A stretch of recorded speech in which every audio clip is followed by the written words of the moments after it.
கேள்வி பார்வையாளருக்கு வணக்கம். இந்த நேர்காணலில் நாம் சந்திக்க இருக்கும் சிறப்பு விருந்தினர் அண்ணா திராவிட மக்கள் முன்னேற்ற கழக பொதுச் செயலாளர் வழக்கறிஞர் பசும்பொன் பாண்டியன். வணக்கம். வணக்கம். இந்த 2026 தேர்தலுக்கு பிறகு தமிழ்நாடு முதலமைச்சர் விஜய் வருகையை ஒட்டி மதிமுக 10 ஆண்டுகளாக இனிமே திமுக தான் கூட்டணி வைப்போம்னு சொல்லியிருந்த வைகோ அவர்கள் இந்த திமுக கூட்டணி முறிச்சிருக்காங்க. இதுல கூடுதலா பார்த்தோம்னா மதிமுகவில் திமுக உதயசூரியன் சின்னத்தின்ற 2 சட்டமன்ற உறுப்பினர்கள் நாங்க திமுக பக்கமே நிற்போன்ற மாதிரி ஒரு கருத்தை வைக்கிறாங்க. ராஜேந்திரன் அவர்கள் கூட வைகோக்கு ஒரு கடிதம் கூட எழுதியிருக்காங்க. தனித்து விடப்பட்டாரா வைகோன்ற மாதிரி ஒரு கருத்து பார்க்கப்படுகிறது. இப்படி பார்க்குறீங்க சார்? அரசியல் களத்தில் திராவிட முன்னேற்ற கழகத்தில் வைகோ அவர்களும் நாங்கள் எல்லாம் ஒரே அணியில் களமாற்றியவர்கள். அவருடைய வீரவேசமான உரைகள், அவருடைய தூய்மையான அரசியல் பணி போன்ற காரணங்களால் தான் ஒட்டுமொத்த திராவிட முன்னேற்ற கழகத்தில் இருக்கக்கூடிய இடதுசாரி திமுகவினர் அனைவரும் வைகோவுக்கு பின்னால் அணிவகுத்து சென்றது உண்மை. அரசியலில் மிக உயர்ந்த நிலையில் இருப்பவர் தான் வைகோ. அது எனக்கு மாறுபட்ட கருத்து இல்லை. 3 முறை திமுக கூட்டணிக்கு சென்று விட்டு இன்றைக்கு 3வது முறை வெளியேறியிருக்கிறார். அது அவருடைய நிலைப்பாடு.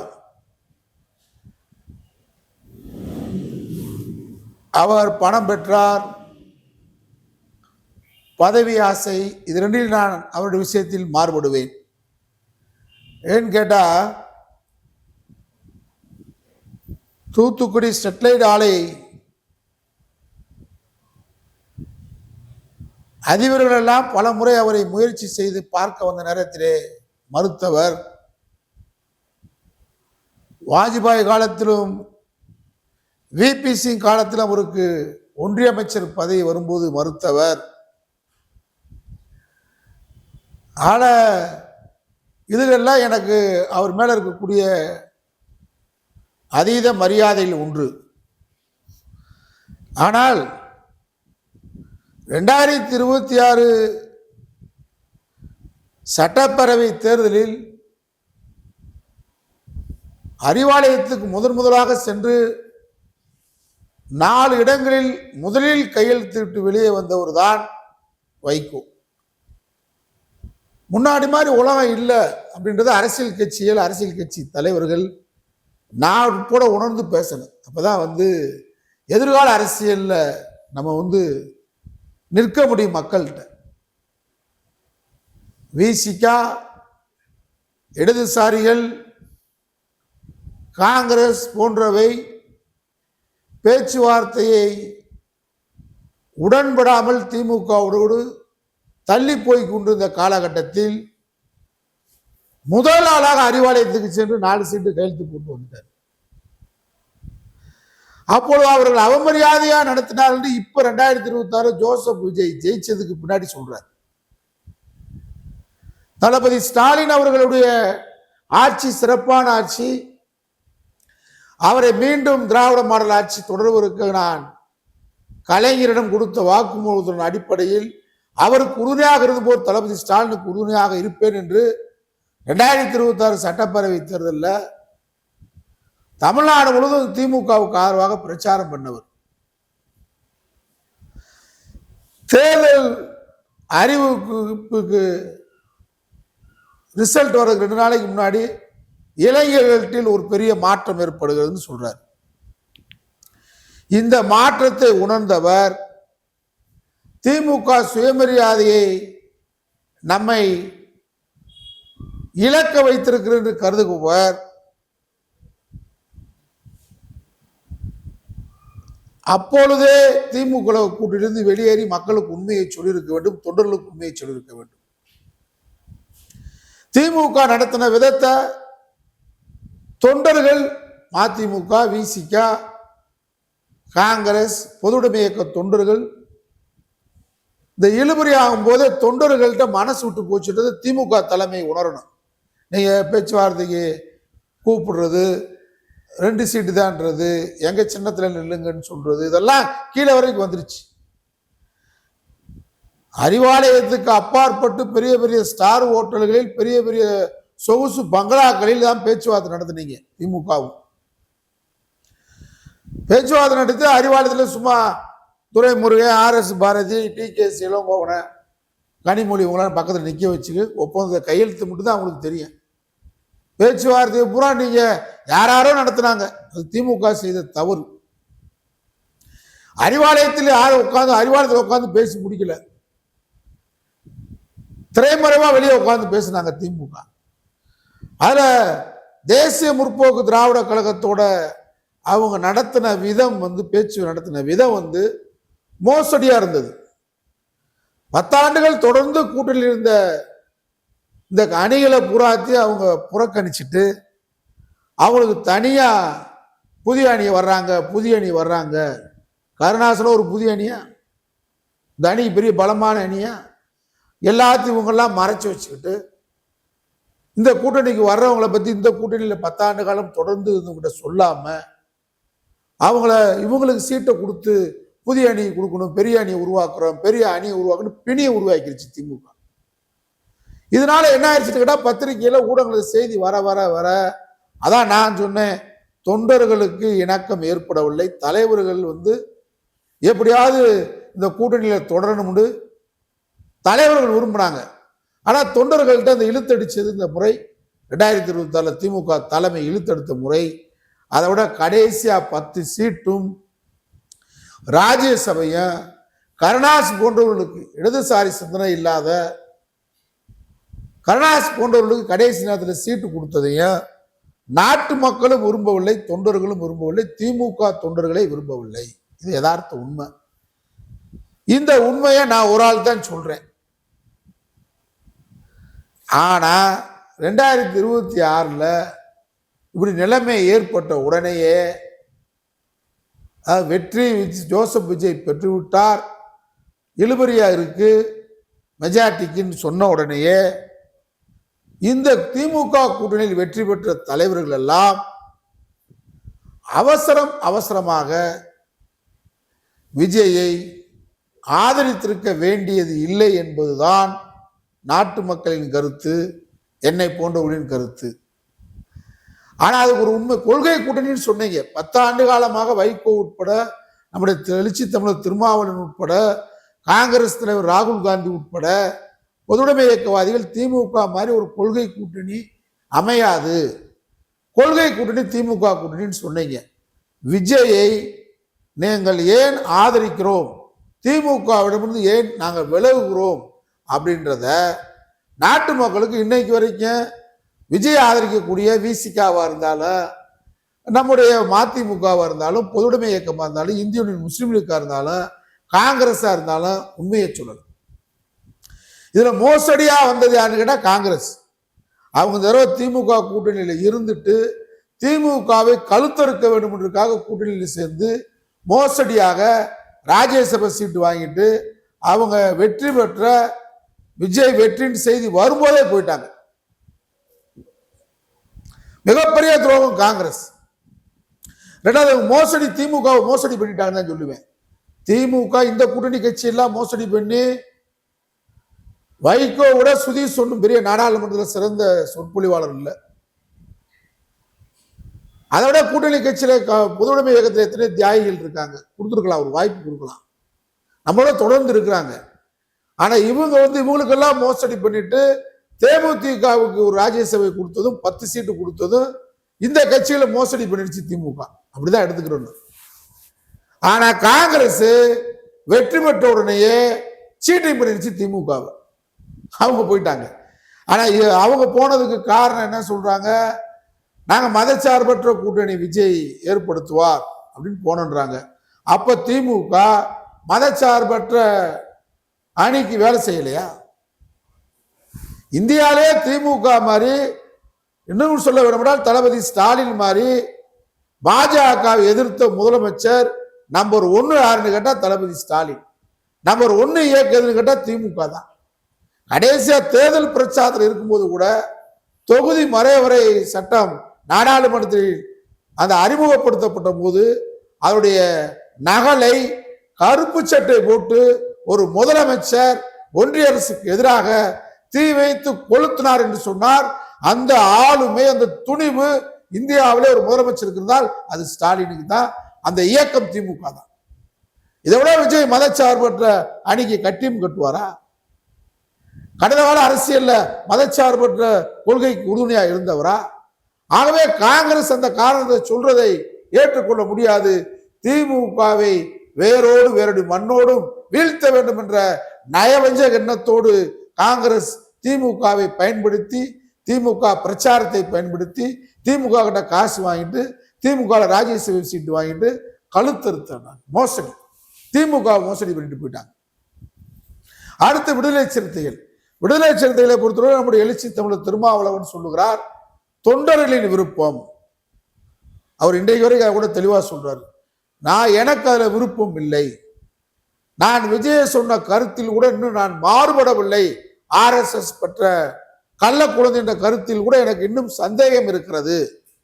ஆனால் ஒரு இயக்கம் என்று சொன்னால் அந்த இயக்கத்துல பெரும்பான்மையான சொல்லக்கூடிய முடிவை தான் நான் அமுல்படுத்த முடியும். எனக்கு அதுல விருப்பம் இல்லை. ஆகவே தொண்டர்களின் முடிவுக்கு, பெரும்பான்மையான நிர்வாக குழு முடிவுக்கு நான் கட்டுப்பட வேண்டிய சூழ்நிலை என்று அவர் ஒரு கருத்தை சொல்லி முடிச்சிட்டார். ஆனா விடுதலை சிறுத்தை தொண்டர்களுக்கு கீழே இருக்கிறவங்களுக்கு திமுக மேல ஒரு வெறுப்பு இருந்தது.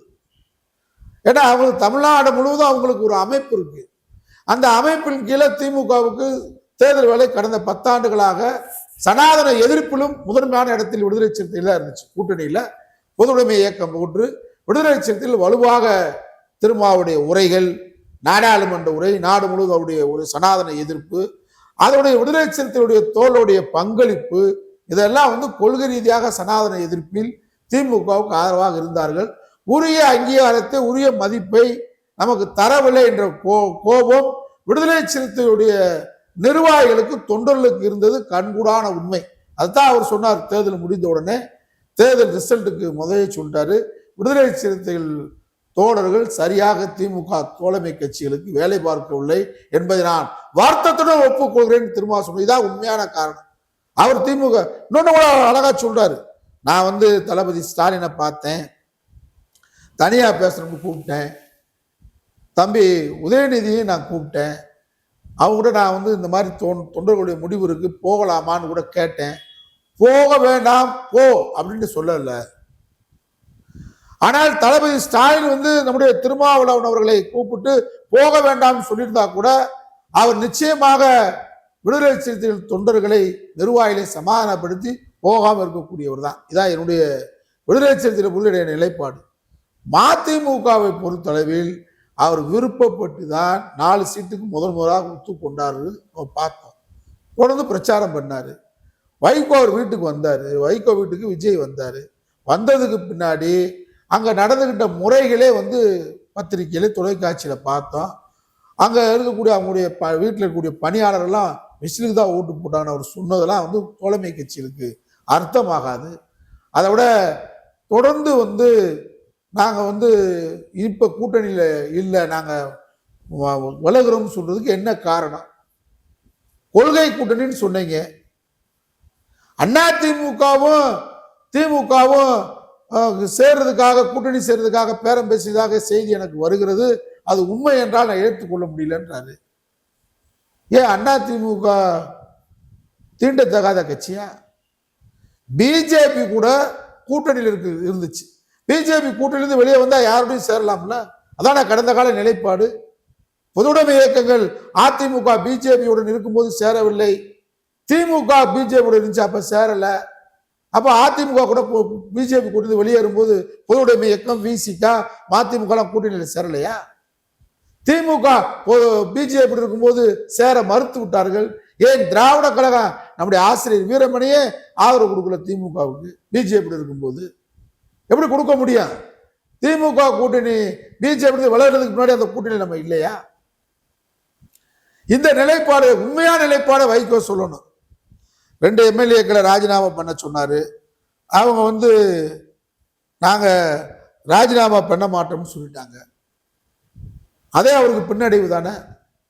கட்சியின் நிலைப்பாட்டுக்கு எதிராக அவங்க முடிவு எடுக்கிறாங்கல்ல. அவங்க கூட கட்சி உங்க கண்ட்ரோல் இல்லாம போகுது இல்ல. நீங்க எடுத்த முடிவு தனி இலமா இன்னைக்கு வரைக்கும் உறுதியா இருக்கீங்க. அதுக்காக தியாகம் பண்ண தலைவர் தான், பிரபாகரனுக்காக தியாகம் பண்ண தலைவர். நீங்க சொல்ற மாதிரி காவேரி பிரச்சனை, முல்லையாற்று பிரச்சனை, மதுவிலக்கு பிரச்சனை, அனைத்து பிரச்சனையும் நீங்க முன்னிலை இருக்கக்கூடியவர். உங்களோட போராடின தலைவர் யாரும் இல்லை.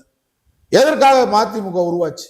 அதிமுக இருக்கட்டும், அதிமுக கலைஞர் குடும்ப கட்சி நடத்துகிறான்னு சொல்லி எம்ஜிஆர் கட்சி ஆரம்பிச்சார். அதிமுக இன்னைக்கு வரைக்கும் அவங்க அதை ஸ்டெடியா நின்று எதுக்குறாங்க.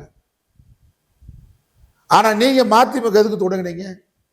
ஸ்டாலினுக்கு ஒரு கிளைக்கழக செயலாளர் அறிவு, திமுக கிளைக்கழக செயலாளர் அறிவு கூட ஸ்டாலினுக்கு கிடையாதுன்னு சொன்னீங்க. கலைஞருக்கு அடுத்து ஸ்டாலின் வரக்கூடாது குடும்ப கட்சியான்னு கேட்டு வெளியே வந்தோம். உங்களை நம்பி நூற்றுக்கணக்கான பேர் தீ குளிச்சு மாண்டா. ஆனா எந்த ஸ்டாலின் குடும்ப கட்சி வரக்கூடாது, அண்ணா உருவாக்கின கட்சி கபலீகரம் செய்ய விட்டார் கோபால குடும்பம்னு சொன்னீங்க. ஸ்டாலினையும் தலைவராக ஒத்துக்கிட்டீங்க, தளபதி ஸ்டாலின். உதயநிதியும் நீங்க தலைவராக ஒத்துக்கிட்டு பிரச்சாரம் பண்ணிட்டீங்க, ஏத்துக்கிட்டீங்க. அப்ப நீங்க எடுத்த மதிமுக உருவாக்கின கொள்கையே காணாம போயிடுச்சு. அது போக தான் வீட்டுல மகனே கொண்டு வந்து கட்சியை ஒப்படைச்சிட்டீங்க, எம்பி ஆகிக்கிட்டீங்க. அப்ப நீங்க எதுக்காக மதிமுக உருவாச்சோ, எதற்காக அண்ணாவின் கொள்கையை அதாவது அண்ணாவுடைய கொள்கை வந்து சாகாவரம் படித்த கொள்கை, ஒரு மிகப்பெரிய ஜீவ உள்ள கொள்கை. அந்த கொள்கையை காப்பதற்காக கோபாலபுரம் குடும்பம் திமுகவை கபலீகரம் பண்ணி விட்டதுன்னு ஆரம்பிச்சோம். அப்புறம் எப்படி நீங்க உதயநிதியும் ஒத்துக்கிட்டீங்க? இது கேட்பான்ல மதிமுக. எப்படி மதிமுக உயிர்ப்புடன் இல்லாத காரணம் என்ன? இப்ப இந்த கூட்டணியில நாங்க விலகுறோம், மதுவிலக்கு பிரச்சாரத்தை, மதுவிலக்கை தூய்மைப்படுத்துவார் நம்புறேன். எம்ஜிஆர் 77 ஆட்சிக்கு வருமே தமிழ்நாட்டில் கள்ளுச்சாராய கடை கூட 3 நாள். அப்ப நீங்க எம்ஜிஆர் ஆதரிச்சு அதிமுக போயிருக்கலாமே. விஜய் ஊழலை ஒழிப்பாரு, எம்ஜிஆர் ஊழல் ஒழிக்கிறேன்னு தான் சொன்னார் 77. அதுதான் கட்சியா கருணாநிதியின் ஊழலை ஒழிப்புன்னு ஆரம்பிச்சார் கட்சி. நீங்க அதிமுக போயிருக்கலாம்ல. நீங்க இப்ப 2026 மதிமுக கழகம் மிக பெரும்பான்மை வெற்றி பெற்றிருந்தா உங்க பேச்சு எப்படி இருக்கா? அப்ப மக்கள் இதெல்லாம் பார்க்கறதெல்லாம் கேள்வி கேட்கிறான். இந்த கேள்விகள் இருக்கு. நீங்க உண்மையான காரணம் திமுக விட்டு நாங்க ஏன் வெளியேறணும்னு சொல்லுங்க. சுயமரியாதை நடத்தல, அப்ப நடத்தாதன்னைக்கே நீ அடிக்கிறான், அடிச்சன்னைக்கே திருப்பி அடிக்கணும். நான் 15 மாசம் கழிச்சு நீ அவன் அடிச்சான் திரும்ப இன்னைக்கு அடிக்கிறேன்னு சொல்ற மாதிரி இருக்கு. சுயமரியாதை என்னைக்கு இழந்தோமோ அன்னைக்கே திமுக சுயமரியாதை நடத்தணும்னு சொல்லியிருக்கணும்ல. நீங்க அதான பெரியாருடைய கருப்பு துண்டு போடுறதுக்கு அர்த்தம். என்ன நோக்கம் இன்னைக்கு நீங்க வந்து விஜய் ஆதரிக்கிறதுக்கு? இனிமே தமிழ்நாட்டில் விஜய் தான் வருவாரு, திமுக அதிமுக இல்லைன்னு ஒரு தவறா கருது போறீங்களா? 20 வருஷம் தமிழ்நாட்டில் நிக்க போகுது, திமுக அதிமுக நிற்கும். அதனால அந்த கருத்து அதை ஏற்றுக்கொள்ள முடியாது. அது மாதிரி இவங்க சாத்தூர் கூட்டத்தில் ஒரு தடவை மதிமுக வைகோ பேசுறேன்னு ஞாபகம் வருது. முன்னாள் அமைச்சர் கோவை கண்ணப்பன் அவர்களும், நாங்கள் இறந்தாலும் எங்கள் உடல் சாம்பல் கூட இனிமேல் கோபாலபுரம் அறிவாலயம் செல்லாதுன்னு பேசுனீங்க. எதை நம்புறது? உங்களை நம்பி நிறைய பேருடைய உடல் சாம்பல் ஆயிடுச்சு. அதனால ஒரு கட்சி தலைவர் 80 வயதுக்கு மேல ஆயிட்டீங்க. இதுல முக்கியமாக விஜய் குதிரை பேரம் நடத்திருக்காருன்னு ஒரு கருத்து வருது இல்ல? இதுல அவரே ஒத்துக்கிறாரு. இவ்வளவு பெரிய தலைவர் வைகோ என்ன சொல்றாரு, நீங்க ராஜினாமா பண்ணுங்க, நான் வந்து உங்க தொகுதிக்கு வந்து பிரச்சாரம் பண்ணேன்னு சொன்னா அது குதிரை பேரம் தானே? நீங்க உங்க கட்சியில இருந்து வெளியேறி போயிட்டாரு, திமுக குதிரை பேரம் நடந்துச்சு, அது என்ன பேரம்? ஒட்டக பேரமான்னு கேக்குறீங்கல்ல? அப்ப விஜய் உங்ககிட்ட நடத்தினது குதிரை பேரமா யானை பேரமா? ஏன் உங்க கட்சி எம்எல்ஏ ராஜினாமா பண்ண சொன்னாரு? மக்களுக்கு சொல்லுங்க. திமுகவுக்கு இந்த எம்எல்ஏ இப்ப தேவையில்லை. அவங்க ஏற்கனவே திமுகவுடைய உறுப்பினர் ஆகிதான் உதயசூரியன் சின்னத்தில் உங்க 2 கட்சி பேரும் மதிமுக உறுப்பினர் கிடையாது, 2 பேரும் மறுமலர்ச்சி திமுக சட்டமன்ற உறுப்பினர் கிடையாது, 2 பேரும் திராவிட முன்னேற்ற கழக சட்டமன்ற உறுப்பினர் தான். திமுக அவங்க உறுப்பினர் ஆகி அவங்க 2 பேருக்கு உதயசூரியன் சின்னம் கொடுத்தது திமுக பொதுச் செயலாளர் துரைமுருகன் தான், வைகோ கிடையாது. அவங்களுக்கு இப்ப இந்த ஒரு எம்எல்ஏ போய் உங்க 2 எம்எல்ஏ போய் அவங்க ஆட்சி அமைக்க போறல திமுக. ஆனா குதிரை பேர யாருக்கு தேவைப்படுது? சொன்னதாக நீங்களே சொல்றீங்களா, ஒப்புக்கிட்டீங்களே. அப்ப குதிரை பேர நடத்திருக்கிறார்ல, அந்த குதிரை பேருக்கு நீங்க துணை போலாமா? இவ்வளவு பெரிய தலைவர், உங்க உயரம் என்ன? பிரபாகரனை சந்தித்த தலைவன், துப்பாக்கி முனைக்கு நடுவில் வவுனியா காடுகளில் வள வந்தவர் வைகோ. அட்டக்கத்தி பிடிக்கிற விஜயை போய் நீங்க இளைஞரின் எழுச்சி தலைவன் சொல்றீங்களே, நீங்க இளைஞர்களின் எழுச்சி தலைவனாக இருந்தீங்க, இளைஞர்களால் போற்றப்பட்ட தலைவன், திரைப்பட மாயை இல்லாம. ஆனா நீங்க ஒரு மாயை பொய்க்கால் குதிரையை நீங்கள் பெரிய மாவீரனாக உங்கள் வாயிலிருந்து சொல்லுவதை தமிழ் உலகம் ஏற்றுக்கொள்ளவில்லை என்பதா. முக்கியமாக அந்த 2 சட்டமன்ற உறுப்பினர் ஒரு ராஜேந்திரன் ஒரு கடிதத்தில் கூட 6 மாசம் பொறுத்திருந்த ஆதரவு இல்லாமன்ற மாதிரி ஒரு கேள்வி கூட வச்ச மாதிரியான ஒரு தகவல் கூட அவர் ஒரு தகவல் அவருடைய கருத்தை சொல்றாரு. அதாவது ஏன் நம்ம அவ்வளவு அவசரப்படணும், நிதானிச்சு பார்ப்போம். விஜயுடைய நடவடிக்கை வெற்றி பெற்ற மறுநாள் உங்க பேச்சு, ரிசல்ட்டுக்கு முதல் நாள் உங்க பேச்சு மாறினதுக்கு காரணம் திமுக கொள்கையிலிருந்து தவறியதா? நான் கேட்கிறேன், மதச்சார்பற்ற கூட்டணியிலிருந்து எந்த இடத்தில் திமுக தவறியது? விஜய் எந்த இடத்தில் ஒன்றிய அரசு எடுத்து வலுவா நின்றாரு சொல்லுங்க வைகோ அவர்கள். அது மாதிரி பொதுவுடைமை இயக்கம் கம்யூனிஸ்டுகள் தியாகத்தால் உருவான கட்சி, தொழிலாளர்களுக்காக உருவாக்கப்பட்ட கட்சி, தொழிலாளர் வர்க்கத்திற்காக போராடுகின்ற உரிமை கீதம் பொதுவுடைமை இயக்கம். அவங்க நாங்க கவர்னர் ஆட்சி வந்துடும் அப்படின்னு சொல்றீங்களே. ஜானகியம்மான்னு ஒருத்தங்க இருந்தாங்க, அவங்க ஆட்சியை காங்கிரஸ் கலைக்கிறதுக்கு எல்லா வேலையும் பண்ணுச்சு. அப்போ காங்கிரஸ் எதுக்குறது, அப்போ பிஜேபி இந்த அளவுக்கு வலுவா இல்லை. அப்போ காங்கிரஸ் எதுக்குறது தான் மார்க்சிஸ்ட் கம்யூனிஸ்ட் கட்சியுடைய நோக்கமா இருந்துச்சு. ஜானகி ஆட்சி ஆதரவு கேட்டாங்க கம்யூனிஸ்ட் கிட்ட. ஏன் அன்னைக்கு கவர்னர் ஆட்சி வந்துடும் சொல்லிட்டு ஜானகி அம்மா ஆட்சி ஆதரிச்சுக்கலாம்ல. காங்கிரஸ் ஆட்சி வந்துடும், காங்கிரஸ் தான் இன்னைக்கு பிரதான எதிரி. 356 ஆட்சிகளை பயன்படுத்தி கலைக்கப்பட்டது ஜானகி ஆட்சி. நீங்க நின்றுக்கலாம்ல. உங்களுக்கு ஏதோ திமுக மேல ஒரு வெறுப்பு இருக்கு. மதுரையெல்லாம் கம்யூனிஸ்ட் கட்சி சுதந்திரம் அடைஞ்ச காலத்திலிருந்து 52 சிறைக்குள்ளிருந்தே கம்யூனிஸ்ட் தலைவர் சங்கரையா வெற்றி பெற்ற ஊரு. இந்த முறை மதுரையில் ஒரு தொகுதி கூட வரலாற்றிலே சுதந்திர இந்தியாவில் முதல் முறையாக மதுரையில் போட்டியிடாத தேர்தல், கம்யூனிஸ்ட் போட்டியிடாத தேர்தல் இந்த தேர்தல் தான். அது திமுக செய்த தவறு, வரலாற்று பிழை. அதை சுட்டி காட்டணும். நீங்க சுட்டி காட்ட வேண்டியதான், சுட்டி காட்டாம விஜய் மதச்சார்பற்ற கொள்கையில் உறுதியா இருப்பு லெட்டர் கொடுத்தாரு. அப்ப திமுக இல்லையா சொல்லுங்க. இந்தியாவிலேயே நம்பர் 1 முதலமைச்சர் பாஜக எதிர்த்தது ஸ்டாலின் இல்லையா? குடியுரிமை திருத்த சட்டத்தை எதிர்த்தது ஸ்டாலின் இல்லையா? எந்த இடத்துல சமரசம் ஆனாது பாஜகவோட? எல்லா வகையிலும் சமரசம், எல்லா வகையிலும் பாஜக பெற்ற, RSS பெற்ற கள்ள குழந்தைதான் விஜய். நீங்க அவரை எப்படி ஆதரிக்கிறீங்க? அதற்கு நீங்க சொல்ற காரணம் சரியில்லாத காரணம். இதற்காக விமர்சனங்களை முரசொலியில் அது எழுதுறது நான் ஏத்துக்கிற முடியாது. ஏன்னா மதச்சார்பற்ற கூட்டணி என்னைக்குனாலும் தமிழ்நாட்டில் திமுக தலைமையில தான் உருவாகும். விஜயில எந்த 100 ஜென்மம் எடுத்தாலும் இங்க தலைமை தாங்க முடியாது. அது அந்த ஆற்றல் துணிவு இல்லை. அவர் பிஜேபி ஆள் தான். அதனால பொதுவுடைமை இயக்கம் கூட அவங்க கூட வெளியே ஏன் திமுக விட்டு போனோம்? திமுக மதச்சார்பற்ற கொள்கையில உறுதியா இல்லை, விஜய் உறுதியா இருக்கான்னு சொல்லுங்க. எந்த கொள்கையில உறுதியா இருந்தான்னு சொல்லுங்க. அது மாதிரி உங்களை பொறுத்தளவு நீங்க இந்தியா கூட்டணியில மாறுபட்ட நிலைதான் இருக்கீங்க. தமிழ்நாட்டில் காங்கிரஸோட கூட்டணியில் இருக்கீங்க. அதுக்கு சண்முகம் பேபி என்ன சொல்றாங்க? அதிமுக திமுக கூட்டணி அமைக்க பார்த்தாங்க. அதுனா பெரிய வரலாற்று தவறா? கம்யூனிஸ்ட் கட்சியிலிருந்து 2 கம்யூனிஸ்ட் 64 பிரிஞ்சிச்சு. இந்திய கம்யூனிஸ்ட் பொதுவுடைமை மார்க்சிஸ்ட் பிரிஞ்சிங்க. 2 பேரும் சேர்ந்துதான மேற்கு வங்காளத்தில் ஆட்சி அமைச்சீங்க. உங்களை 2 பேரும் குற்றம் சொல்லி தானே வெளியே வந்தீங்க. இடதுசாரி வலதுசாரி. கேரளாவில் ஆட்சி அமைக்கிறீங்கல்ல. இந்தியா கூட்டணியில் இந்திய அளவில் ஒன்னா இருக்கீங்க. ராகுல் காந்தி என்ன சொல்றாரு? கேரளாவில் பிஜேபி வளர்வதற்கு மார்க்சிஸ்ட் உதவி என்ற குற்றச்சாட்டு சொல்றாரு. நீங்க இந்தியா கூட்டணியில் எப்படி முரண்பாடுகளுக்கு மத்தியில் இருக்கீங்க? மேற்கு வங்காளத்தில் திரிணாமுல் காங்கிரஸ் எதுக்குறீங்க. அங்க என்ன சொல்றாங்க? கம்யூனிஸ்ட் பிஜேபி வர்றதுக்காக திரிணாமுல் காங்கிரஸ் எதிர்த்து குற்றச்சாட்டு சொல்றாங்க. அதை ஒத்துக்கிற முடியுமா? முரண்பாடுகள் மொத்த வடிவமா இருக்கீங்க. இங்கே திமுக போன்ற இடதுசாரி முற்போக்கு பகுத்தறிவு சோசியலிசம் பேசக்கூடிய கட்சி அரிதான கட்சிகள் தான். அந்த கட்சிக்கு ஒரு தொய்வு வந்திருக்கு, தேர்தலில் ஒரு தொய்வு, கொள்கையில் தொய்வு இல்லை.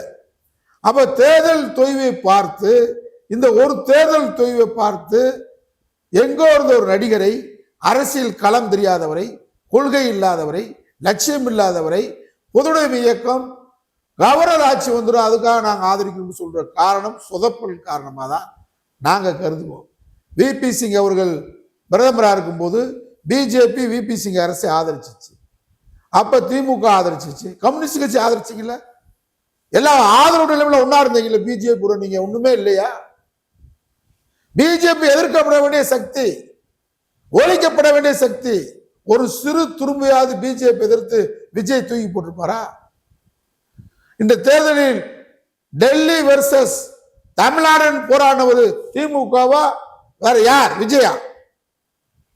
மதச்சார்பற்ற குடியில் அவர் உறுதியா இருப்பான்னு சொல்றீங்களே, பிஜேபியா திமுகவா? ஒன்றிய பாஜக அரசா திமுகவா? முத்தாலாக் சட்டமா எதிர்ப்போ? ஆர்டிகல் 370 காஷ்மீர் மக்களுக்கு எதிரானதா எதிர்ப்போ? அனைத்திலும் உறுதியாக இருந்த திமுக விட விஜய் தாவேகா ஒரு பெரிய கொள்கை கட்சி அல்ல. ஆனா பொதுவுடைமை இயக்கம் சொல்ற குற்றச்சாட்டு ஏத்துக்கிற முடியாது. அது மாதிரி இஸ்லாமியர், முஸ்லீம் லீக் மாபெரும் துரோகம். இந்த மக்களோட இஸ்லாமிய மக்களுக்கு ஆர்எஸ்எஸ் காரங்களால, விஸ்வ இந்து பரிஷத், எத்தனை இந்து அமைப்புகள் திமுக அரசை மிரட்டியது. இஸ்லாமிய மக்களுக்கு அரணாக திமுக தமிழ்நாட்டில் இருக்கு. திருப்புரண்ட விவகாரமா? திருப்புரண்டத்தில் விஜய் வாய் திறந்திருக்கிறாரா? இன்னைக்கு பேச முடியுமா? அதனால இந்த இயக்கங்கள், தோழமை கட்சிகள் எல்லாம் திமுக விட்டு இவ்வளவு அவசரமாக, இவ்வளவு பொய்யான காரணங்களை சொல்லி திமுக கூட்டத்தில் வெளியேறிக்க வேண்டிய அவசியம் இல்லை. திமுக இந்த முறை நாட்டாண்மைத்தனமாக பண்ணையாறு முறையில் தோழமை கட்சிகளை அணுகியது என்பது உண்மை. ஆனால் கொள்கையில் உறுதியா இருந்ததா? பாஜக எதிர்ப்பில் உறுதியா இருந்தார்களா? மோடி எதிர்ப்பில் திமுக உறுதியா இருந்ததா? இருந்தது. இந்தியாவிலேயே முதல் மார்க் யாருக்கு போனா திமுகவுக்கு தான் போடலாம். ஆனா அவங்க தோழமை கட்சியை நடத்திய விதம் சுயமரியாதையை இழக்க செய்வது போன்றுதான் நடத்தினார்கள் திமுக என்பது உண்மை. ஆனா அப்பயே வைகோ இந்த காரணத்தை சொல்லி வெளியேறு. இப்ப நீங்க சுயநலத்துக்காக எப்பயும் போறீங்க எல்லாமே, நான் என்னுடைய கருத்து. கொள்கைக்காக யாரும் போல. திமுக தோழமை கட்சிகளை காயப்படுத்தியது, அந்த காயத்துக்கு மருந்து தடுவதற்காக தான் நீங்க தாவேக்கா போறீங்க. இப்ப எங்களை போன எப்படி தரத்தை பாக்குறோம்னு கேட்டா, எங்களை போனும் திமுக காயப்படுத்தியது. ஆனால் இந்த காயத்தை விட நாட்டில் பெருங்காயம் பிஜேபியால், ஆர்எஸ்எஸ் ஆல் உருவாகிவிடக் கூடாது. திமுக தான் மிகப்பெரிய கட்டமைப்பு கொண்ட தளபதி ஸ்டாலின் தலைமையில உறுதியான பாஜக எதிர்ப்பு, சனாதன எதிர்ப்பில் உறுதியாக இருக்கக்கூடிய கட்சி. நம்முடைய காயத்தை பின்னுக்கு தள்ளுவோம், நாடு பெருங்காயத்திற்கு ஆளாகிவிடக் கூடாது என்ற அடிப்படையில் முடிவெடுக்க வேண்டும். ஆனா அவங்க கோவதாபங்களை நீங்க விஜயை வைத்து கம்யூனிஸ்ட், விசிகா, மதிமுக, லீக் போன்ற அமைப்புகள் பயன்படுத்தி கொண்டீர்களே தவிர கொள்கையில் திமுகவை நீங்கள் கொள்கை ரீதியாக விமர்சிக்கவில்லை என்பதுதான் என்னுடைய கருத்தாகும். நன்றி சார். நன்றி.